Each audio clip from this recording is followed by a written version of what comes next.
Lexus GS 350 yıl 2008.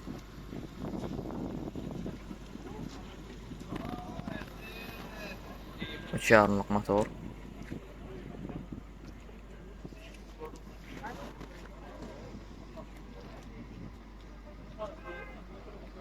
Degim kırılı, içine geçmedik. Straşny zat yok.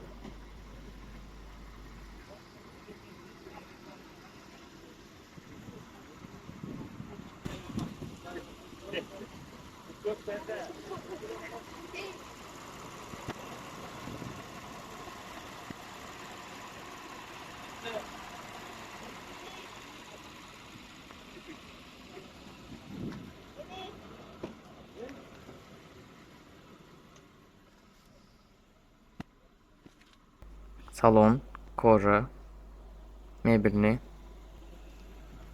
kojalary gowy ýagdaýda.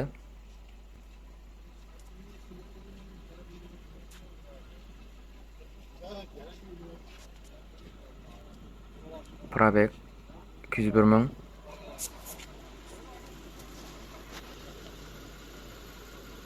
Tamam, bastı.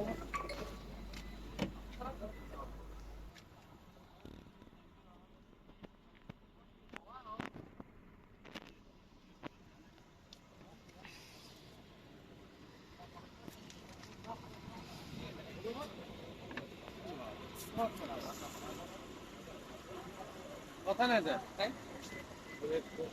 Evet. Kapıttı. Parayı vermek mi?